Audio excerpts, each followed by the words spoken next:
बिस्मिल्लाहिर्रहमानिर्रहीम। आज का हमारा जो लेक्चर है इसके अंदर हम लोग जो टॉपिक कवर करेंगे वो है ऑपरेटर ओवरलोडिंग। ये आप लोगों की बुक आईटी सीरीज़ के अंदर चैप्टर नंबर 14 के अंदर मौजूद है और इस टॉपिक को एक्सप्लेन करने के लिए मैं 3 प्रोग्राम्स जो हैं वो इस्तेमाल करूँगा। इससे पहले हम लोगों ने अपने प्रीवियस लेक्चर्स के अंदर 2 किस्म की ओवरलोडिंग पढ़ी है। एक हम लोगों ने चैप्टर नंबर 9 के अंदर फंक्शन ओवरलोडिंग डिस्कस की थी। इसी तरह हम लोगों ने चैप्टर नंबर 13 के अंदर कंस्ट्रक्टर ओवरलोडिंग का टॉपिक जो है वो पढ़ा था और उससे रिलेटेड एग्जांपल्स जो हैं वो सॉल्व की थी।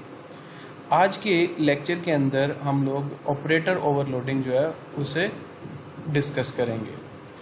तो पहले मैं ऑपरेटर ओवरलोडिंग की बेसिक डेफिनेशन जो है वो उससे स्टार्ट करता हूँ। The process of defining the additional meaning of the operator is known as operator overloading. किसी भी ऑपरेटर के एडिशनल मीनिंग डिफाइन करने के अमल को ऑपरेटर ओवरलोडिंग कहा जाता है। हमारे पास मुख्तलिफ किस्म के ऑपरेटर्स मौजूद हैं और उन ऑपरेटर्स को उनके असल जो है वो मकसद की बजाय किसी और मकसद के लिए इस्तेमाल करने के अमल को या फिर उनके असल इस्तेमाल से हट के उनके नए इस्तेमाल को इंट्रोड्यूस करवाने के अमल को हम लोग ऑपरेटर ओवरलोडिंग कहते हैं। फॉर एग्ज़ाम्पल मेरे पास ये एक इंक्रीमेंट ऑपरेटर है और हम लोग अच्छी तरह से जानते हैं कि ये इंक्रीमेंट ऑपरेटर किसी भी वेरिएबल x के अंदर बाय 1 का इंक्रीज करता है। लेकिन अगर मैं खुद से इस ऑपरेटर की डेफिनेशन प्रोवाइड करूं, यानी मैं इस प्लस प्लस के सिंबल की डेफिनेशन खुद से प्रोवाइड करूं, तो मैं जितना चाहूं उतना इसे इस्तेमाल करते हुए वेरिएबल x के अंदर इंक्रीज कर सकता हूं। फॉर एग्जांपल अगर मैं खुद से इसकी ओवरलोडिंग प्रोवाइड करता हूं और इसकी डेफिनेशन के अंदर ये डिफाइन कर देता हूं कि जब भी ये सिंबल इस्तेमाल हो किसी भी वेरिएबल के साथ, तो ये उस वेरिएबल के वैल्यू के अंदर बाय 5 का इंक्रीज करे, तो उसके बाद जब भी मैं इस ऑपरेटर को इस्तेमाल करूंगा किसी भी वेरिएबल के साथ, तो ये उस वेरिएबल की वैल्यू के अंदर 5 का इंक्रीज करेगा। इस प्रोसेस को ऑपरेटर ओवरलोडिंग कहा जाता है। तो इसे समझने के लिए हम एक एग्जांपल इस्तेमाल करते हैं। ये हमारे पास एक प्रोग्राम लिखा हुआ है। सबसे पहले हमारे पास एक सिंपल सा प्री प्रोसेसर डायरेक्टिव लिखा हुआ है और उसके बाद हमारे पास एक स्टैंडर्ड इंस्ट्रक्शन मौजूद है। स्टैंडर्ड इंस्ट्रक्शन के बाद हमारे पास एक क्लास है और उस क्लास का नाम हम लोगों ने काउंट रखा हुआ है। और इस क्लास के अंदर हमारे पास सबसे पहले एक प्राइवेट एक्सेस स्पेसिफायर मौजूद है और इस प्राइवेट एक्सेस स्पेसिफायर के बिल्कुल नीचे हमारे पास एक डाटा मेंबर मौजूद है और इस डाटा मेंबर की डाटा टाइप है इंटीजर और इसका नाम है हमारे पास n। फिर हमारे पास एक पब्लिक एक्सेस स्पेसिफायर मौजूद है और इस पब्लिक एक्सेस स्पेसिफायर के नीचे हम लोगों ने एक कंस्ट्रक्टर लिखा हुआ है। आप देख सकते हैं कि इसका नाम और क्लास का नेम दोनों सेम है और इसकी किसी किस्म की कोई भी रिटर्न टाइप नहीं है। ये कंस्ट्रक्टर इस वेरिएबल n को इनिशियल वैल्यू जो है वो प्रोवाइड कर रहा है 0। ठीक है। उसके बाद हमारे पास वॉइड शो के नाम से एक मेंबर फंक्शन मौजूद है जो कि एग्जीक्यूट होने की सूरत में, यानी जब हम इसे कॉल करेंगे तो ये कंप्यूटर की स्क्रीन के ऊपर वेरिएबल n की वैल्यू को डिस्प्ले करवाएगा। फिर उसके नीचे हमारे पास इसी ऑपरेटर की एक इंक्रीमेंट ऑपरेटर की जो है वो ओवरलोडिंग मौजूद है। अब किसी भी ऑपरेटर को ओवरलोड करने के लिए क्या तरीकाकार होता है? सबसे पहले तो आप रिटर्न टाइप जो है वो लिखेंगे वॉइड। ठीक है। उसके बाद आप ऑपरेटर का कीवर्ड इस्तेमाल करेंगे, फिर आप स्पेस देंगे, फिर आप उस ऑपरेटर को लिखेंगे जिसकी आप ओवरलोडिंग करना चाहते हैं, यानी कि जिसके आप एक्चुअल मीनिंग जो है वो चेंज करना चाहते हैं। ठीक है। उसके बाद आप जिस तरह एक नॉर्मल फंक्शन के लिए ये ब्रैकेट्स इस्तेमाल करते हैं छोटी, वही करेंगे। फिर आप ये कर्ली ब्रैकेट्स इस्तेमाल कर लेंगे और इसकी बॉडी के अंदर आप उस ऑपरेटर की न्यू डेफिनेशन प्रोवाइड करेंगे। अब यहाँ पर न्यू डेफिनेशन क्या प्रोवाइड की गई है कि जैसे ही इस ऑपरेटर को इस्तेमाल किया जाएगा n वेरिएबल के अंदर बाय 1 का इंक्रीज होगा। ठीक है। पहले मैं इसे एक दफ़ा इस तरह रन करके दिखाऊंगा जिस तरह से आपकी बुक के अंदर लिखा हुआ है, फिर मैं इसके अंदर थोड़ी सी मॉडिफिकेशन करूंगा तो आप मेरे पॉइंट को ज़्यादा क्लियरली अंडरस्टैंड करेंगे। ठीक है, यहाँ पर यानी इस ऑपरेटर की जो है हमारे पास फिलहाल ये ओवरलोडिंग मौजूद है, यानी कि हमने इस ऑपरेटर की डेफिनेशन प्रोवाइड की है नए सिरे से। अब मेन फंक्शन के अंदर हम सबसे पहले काउंट डाटा टाइप को इस्तेमाल करते हुए यानी इस क्लास को इस्तेमाल करते हुए एक ऑब्जेक्ट क्रिएट कर रहे हैं इस डाटा टाइप का, काउंट का, क्लास का, और इसी ऑब्जेक्ट नेम को इस्तेमाल करते हम शो नाम के फंक्शन को कॉल कर रहे हैं जो कि यहाँ पर मौजूद है। जैसे ही इस फंक्शन को कॉल करेंगे n वेरिएबल की वैल्यू कंप्यूटर की स्क्रीन के ऊपर डिस्प्ले होगी जो कि हमारे पास है 0। उसके बाद हम प्लस प्लस का सिंबल इस्तेमाल कर रहे हैं, इंक्रीमेंट ऑपरेटर इस्तेमाल कर रहे हैं प्रीफिक्स फॉर्म में। ये बात आपने याद रखनी है, हम किस फॉर्म में इस्तेमाल कर रहे हैं, प्रीफिक्स फॉर्म में। और जैसे ही ये स्टेटमेंट एग्जीक्यूट होगी ऑब्जेक्ट के अंदर ऑब्जेक्ट की जो वैल्यू है उसके अंदर बाय 1 का इंक्रीज हो जाएगा। बाय 1 का इंक्रीज किस तरह से होगा कि हमारे पास जैसे ही ये स्टेटमेंट एग्जीक्यूट होगी इसके रिस्पॉन्स में हमारे पास ये वाला फंक्शन एग्जीक्यूट होगा। ठीक है, जिसके अंदर हम ऑपरेटर की ओवरलोडिंग कर रहे हैं जो कि क्या करेगा, n वेरिएबल की वैल्यू के अंदर बाय 1 इंक्रीज कर देगा। आप कहेंगे कि इसमें ओवरलोडिंग क्या है, वैसे भी अगर हम किसी भी इंक्रीमेंट ऑपरेटर को वेरिएबल के साथ इस्तेमाल करते हैं तो वो उसकी वैल्यू के अंदर बाय 1 इंक्रीज करता है।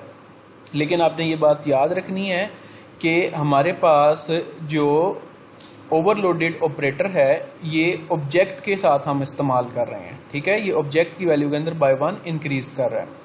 उसके बाद हम इसी ऑब्जेक्ट के साथ दोबारा शो नाम के फंक्शन को कॉल करेंगे। पहली दफ़ा वो वैल्यू कंप्यूटर की स्क्रीन के ऊपर 0 डिस्प्ले करवाएगा जो कि हमने कंस्ट्रक्टर की मदद से इनिशियलाइज करवाई थी, जबकि इस लास्ट वाली स्टेटमेंट के रिस्पॉन्स में हमारे पास कंप्यूटर की वैल्यू n की वैल्यू जो है वो 1 शो करवाएगा।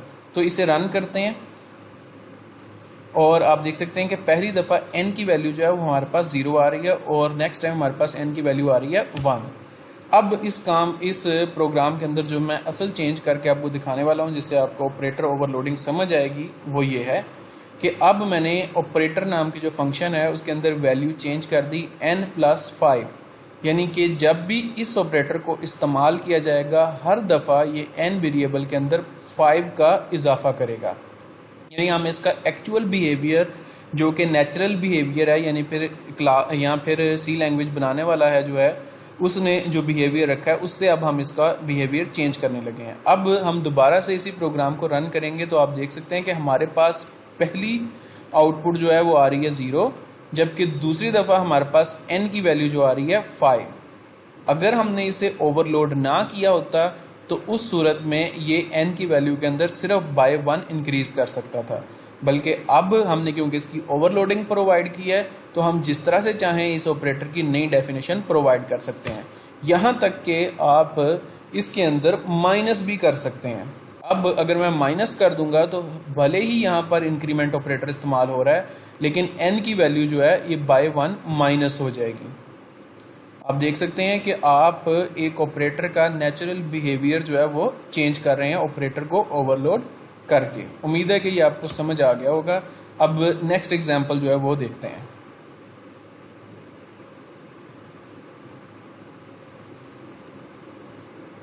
अच्छा जी, ये हमारे पास सेकंड एग्जांपल है आपकी बुक में से, चैप्टर नंबर 14 में से, और ये भी ऑपरेटर ओवरलोडिंग से रिलेटेड ही है। इसे देखते हैं, इसके अंदर हमारे पास क्या प्रोग्राम मौजूद है। इसके अंदर भी उसने एक ऑपरेटर को जो है ओवरलोड किया है। सबसे पहले हमारे पास एक सिंपल सा प्री प्रोसेसर डायरेक्टिव मौजूद है, उसके बाद हमारे पास एक स्टैंडर्ड इंस्ट्रक्शन जो है वो मौजूद है, फिर हमारे पास एक क्लास मौजूद है काउंट के नाम से। ठीक है, एक क्लास हमारे पास मौजूद है किस नाम से, काउंट के नाम से। उसके बाद हम लोग प्राइवेट एक्सेस स्पेसिफायर इस्तेमाल कर रहे हैं और इस प्राइवेट एक्सेस स्पेसिफायर के नीचे हमारे पास एक वेरिएबल मौजूद है इंटीजर n के नाम से, और पब्लिक एक्सेस स्पेसिफायर जो है उसके नीचे हमारे पास एक कंस्ट्रक्टर मौजूद है जो कि इस वेरिएबल n की वैल्यू को इनिशियलाइज करवा रहा है और इससे इनिशियल वैल्यू जो है वो 0 प्रोवाइड कर रहा है। फिर उसके बाद हमारे पास void show के नाम से एक फंक्शन मौजूद है, मेंबर फंक्शन, जो कि इसकी वैल्यू को कंप्यूटर की स्क्रीन के ऊपर डिस्प्ले करवाएगा जब भी हम इस फंक्शन को किसी भी ऑब्जेक्ट का नाम इस्तेमाल करके कॉल करेंगे। उसके बाद हमारे पास इसी ऑपरेटर की जो है वो हमारे पास ओवरलोडिंग मौजूद है। अब हमने यहाँ पर इस ऑपरेटर की ओवरलोडिंग कुछ इस तरह से की हुई है कि हम जो ओवरलोडिंग का मेथड इस्तेमाल कर रहे हैं उसके अंदर हम वैल्यू रिटर्न कर रहे हैं। ठीक है, तो वैल्यू किस टाइप की रिटर्न कर रहे हैं, जो हमने क्लास की टाइप रखी हुई है वही हम रिटर्न टाइप लिख रहे हैं। उसके बाद ऑपरेटर का कीवर्ड इस्तेमाल कर रहे हैं, फिर हम ऑपरेटर को लिख रहे हैं जिसकी हम ओवरलोडिंग करना चाहते हैं। उसके बाद हम इसके फंक्शन की डेफिनेशन प्रोवाइड कर रहे हैं। अब यहाँ पर विद इन दैट फंक्शन हम एक वेरिएबल क्रिएट कर रहे हैं। ठीक है, हम काउंट डेटा टाइप को ही इस्तेमाल करते हुए एक टेम्परेरी वेरिएबल क्रिएट कर रहे हैं और इस टेम्परेरी वेरिएबल को हम इस्तेमाल करेंगे n की वैल्यू स्टोर करवाने के लिए। अब n की वैल्यू के अंदर हम +1 कर रहे हैं। इसी तरह हम इस टेम्परेरी ऑब्जेक्ट को यानी कि वेरिएबल को इस्तेमाल करते हुए इसके n वेरिएबल के अंदर वैल्यू स्टोर करवा रहे हैं n की, जो कि इनिशियली हमारे पास 0 थी, लेकिन इस स्टेटमेंट की एग्जीक्यूशन से वो हो गई है हमारे पास 1। तो हम रिटर्न कर रहे हैं इस ऑब्जेक्ट को, जिस तरह हम लोगों ने प्रीवियस लेक्चर्स के अंदर देखा था कि हम ऑब्जेक्ट को एज अ पैरामीटर पास कर सकते हैं। इस लेक्चर के अंदर आप देख रहे हैं कि हम ऑब्जेक्ट को रिटर्न भी कर सकते हैं एज अ पैरामीटर। जिस तरह एक सिंपल पैरामीटर को रिटर्न किया जाता है, इसी तरह आप एक ऑब्जेक्ट को भी रिटर्न कर सकते हैं। जब आप इस ऑब्जेक्ट को रिटर्न करेंगे तो आप इस ऑब्जेक्ट में से जो है वो आंसर जनरेट कर सकते हैं। ठीक है, उसके बाद नेक्स्ट हमारे पास मेन फंक्शन मौजूद है और मेन फंक्शन के अंदर हम काउंट डेटा टाइप को इस्तेमाल करते हुए 2 वेरिएबल्स क्रिएट कर रहे हैं। उसके बाद हम x.show यानी इस एक ऑब्जेक्ट का नाम इस्तेमाल करते हुए यहाँ पर हमने काउंट को इस्तेमाल करते हुए 2 ऑब्जेक्ट क्रिएट किए। उसके बाद इनमें से एक ऑब्जेक्ट का नाम इस्तेमाल करते हुए हम शो नाम के फंक्शन को कॉल करते हैं, जो कि n की वैल्यू कंप्यूटर की स्क्रीन के ऊपर डिस्प्ले करवाएगा और y.show जो है ये भी n की वैल्यू डिस्प्ले करवाएगा। इनिशियली ये दोनों जो है y की वैल्यू जो है वो 0 शो करवाएंगे। उसके बाद हम y के को वैल्यू असाइन कर रहे हैं ++ इंक्रीमेंट ऑपरेटर इस्तेमाल करते हुए। प्रीफिक्स फॉर्म में हम x की वैल्यू यानी कि ऑब्जेक्ट x के अंदर n की वैल्यू को इंक्रीज करेंगे। इंक्रीज करने के बाद यही वैल्यू y को असाइन कर देंगे। अब हम दोबारा से जब x.show को कॉल करेंगे और y.show को कॉल करेंगे तो हमारे पास इन दोनों जो हमारे पास मेंबर फंक्शंस हैं, इनके रिस्पांस में जो कंप्यूटर की स्क्रीन के ऊपर मैसेज डिस्प्ले होगा उसके अंदर n की वैल्यू 1 हमारे पास शो होगी। अब इसे हम रन करके चेक करते हैं। देखें, जिस तरह मैंने आपको बताया था कि इनिशियली हमारे पास n की वैल्यू 0 शो होगी और उसके बाद दोबारा से इस स्टेटमेंट की मदद से जब हम इस स्टेटमेंट को रन करेंगे तो ये स्टेटमेंट जो है हमारे पास n की वैल्यू 1 इंक्रीज कर देगी। ठीक है, इसके अंदर भी आप अपनी मर्जी से मॉडिफिकेशन कर सकते हैं। अगर आप चाहें तो आप 7 का इंक्रीज करवा लें और जब आप देखेंगे तो यहाँ पर इंक्रीज जो है वो हमारे पास 7 का शो हो जाएगा। इस तरह से ऑपरेटर को आप जिस तरह चाहें ओवरलोड कर सकते हैं। ये थी जी हमारे पास प्री फिक्स की एग्जांपल। अब नेक्स्ट जो है वो हमारे पास पोस्ट फिक्स की एग्जांपल है कि अगर हमने इसी इंक्रीमेंट ऑपरेटर की ओवरलोडिंग करनी हो लेकिन पोस्ट फिक्स फॉर्म में करनी हो तब हम कौन सा मेथड इस्तेमाल करेंगे। वैसे मैं एक जनरल जो है प्रोग्रामिंग के पॉइंट ऑफ व्यू से ही बात करने लगा हूँ कि नॉर्मली ऑपरेटर की ओवरलोडिंग जो है वो प्रेफर नहीं की जाती प्रोग्रामिंग करते हुए, क्योंकि इससे उसका नेचुरल बिहेवियर चेंज हो जाता है। हमारी कोशिश होती है हमेशा प्रोग्रामिंग करते हुए कि हम जो भी फंक्शन, जो भी हमारे पास कीवर्ड मौजूद है या जो भी ऑपरेटर मौजूद है, हम उसे उसके नेचुरल बिहेवियर के मुताबिक ही इस्तेमाल करें जो कि लैंग्वेज डेवलप करने वाले ने उसे दिया है। अच्छा जी, ये हमारे पास एक सिंपल सा प्रोग्राम है जिसमें हम एक प्री प्रोसेसर डायरेक्टिव लिख रहे हैं। उसके बाद हमारे पास स्टैंडर्ड इंस्ट्रक्शन मौजूद है और हमारे पास क्लास मौजूद है काउंट के नाम से, प्राइवेट एक्सेस स्पेसिफायर है और इसके नीचे भी हमारे पास एक डेटा मेंबर है। सेम वही क्लास इस्तेमाल की गई है या सेम वही कोड इस्तेमाल किया गया जो कि पिछली एग्जाम्पल के अंदर मौजूद है। फिर हम काउंट नाम का कंस्ट्रक्टर इस्तेमाल कर रहे हैं और वेरिएबल n को वैल्यू असाइन कर रहे हैं 0। उसके बाद शो नाम का फंक्शन मौजूद है और आप देख सकते हैं कि सेम मेरे पास वही जो है ऑपरेटर ओवरलोडिंग वाला मेथड मौजूद है जो कि पिछली एग्जाम्पल के अंदर इस्तेमाल हुआ है। ये मेथड है जी किसी भी प्री फिक्स इंक्रीमेंट ऑपरेटर को ओवरलोड करने का। ठीक है, जबकि अगर हमने पोस्ट फिक्स ऑपरेटर को ओवरलोड करना हो तो इस सूरत में हम ब्रैकेट्स के अंदर इंट डाटा टाइप लिख देते हैं। सारे का सारा कोड आप देख सकते हैं एज इट इज सेम मेरे पास मौजूद है, जस्ट जो है एक डाटा टाइप का इजाफा हुआ है जो कि एज अ पैरामीटर पास की गई है। ये एक सिंटैक्स है, इसे लिखने का तरीकाकार प्रीफिक्स और पोस्टफिक्स के अंदर डिफरेंस करने का। अब इनका बिहेवियर देख लेते हैं। सबसे पहले हम काउंट क्लास को इस्तेमाल करते हुए एक वेरिएबल क्रिएट कर रहे हैं x, या फिर एक ऑब्जेक्ट क्रिएट कर रहे हैं, आप कह सकते हैं ऑब्जेक्ट, क्योंकि हम यहाँ पर यूजर डिफाइंड डाटा टाइप इस्तेमाल कर रहे हैं क्लास। ठीक है, उसके बाद हम इस x.show को कॉल करते हैं और जैसे ही हम इसे कॉल करेंगे ये कंप्यूटर की स्क्रीन के ऊपर जो है n की वैल्यू को डिस्प्ले करवा देगा, जो कि इनिशियली है हमारे पास 0। उसके बाद हम इंक्रीमेंट ऑपरेटर इस्तेमाल कर रहे हैं प्रीफिक्स फॉर्म में। जब हम प्रीफिक्स फॉर्म में इस्तेमाल करेंगे तो ये n की वैल्यू के अंदर बाय 1 का इंक्रीज करेगा। ठीक है, और नेक्स्ट x.show के एग्जीक्यूट होने से n की वैल्यू कंप्यूटर की स्क्रीन के ऊपर डिस्प्ले होगी 1। फिर हम दोबारा से इंक्रीमेंट ऑपरेटर इस्तेमाल कर रहे हैं, लेकिन इस दफ़ा हम पोस्ट फिक्स फॉर्म में इस्तेमाल कर रहे हैं, जो कि जिसकी वजह से हमारे पास ये वाला मेथड जो है ये एग्जीक्यूट होगा, ये वाला फंक्शन जो है एग्जीक्यूट होगा और ये भी इसकी वैल्यू के अंदर बाय 1 का इंक्रीज करेगा। हम इन दोनों को डिफरेंशिएट करने के लिए, प्रीफिक्स और पोस्ट फिक्स को डिफरेंशिएट करने के लिए इसमें प्लस कर देते हैं 9। ठीक है, ताकि हमें पता चल जाए कि प्रीफिक्स की सूरत में कौन सी स्टेटमेंट एग्जीक्यूट हो रही है और पोस्ट फिक्स की सूरत में। और जैसे ही हमारे पास ये स्टेटमेंट्स एग्जीक्यूट होंगी तो फर्स्ट टाइम हमारे पास n की वैल्यू डिस्प्ले होगी 0। प्रीफिक्स की वजह से n की वैल्यू हो जाएगी बाय 1 इंक्रीज, वैल्यू हो जाएगी 1। और पोस्ट फिक्स की वजह से जब हमारे पास ऑपरेटर ओवरलोडेड फॉर्म में एग्जीक्यूट होगा तो ये इसके अंदर 9 ऐड करेगा, जिसकी वजह से हमारे पास वैल्यू हो जाएगी 10। अब इसे हम रन करके चेक कर लेते हैं। आप देख सकते हैं कि पहले हमारे पास x.show की वजह से n की वैल्यू डिस्प्ले हुई 0। उसके बाद हमने इसके अंदर प्रीफिक्स में फॉर्म में जो है इजाफा किया तो हमारे पास n की वैल्यू हो गई 1। उसके बाद हम लोग फिर से जो है x.show को रन करते हैं तो हमारे पास वैल्यू कंप्यूटर की स्क्रीन के ऊपर 1 डिस्प्ले हो रही है। और उसके बाद हम पोस्ट फिक्स फॉर्म में जो है इसके अंदर ऑपरेटर, इसके ऊपर पोस्ट फिक्स फॉर्म में इंक्रीमेंट ऑपरेटर इम्प्लीमेंट करते हैं, जिसकी वजह से इसकी वैल्यू के अंदर +9 का इजाफा हुआ और जिसकी वजह से x.show की वजह से हमारे पास कंप्यूटर की स्क्रीन के ऊपर n की वैल्यू 10 डिस्प्ले हो रही है। आप इसी प्रोग्राम को एज इट इज़ राइट करें, इसके अंदर मुख्तलिफ मॉडिफिकेशंस करके देखें। आप जितनी इसके अंदर मॉडिफिकेशंस करेंगे उतना ये प्रोग्राम जो है या ये वाला चैप्टर जो है आपको ज़्यादा आसानी से समझ आ जाएगा।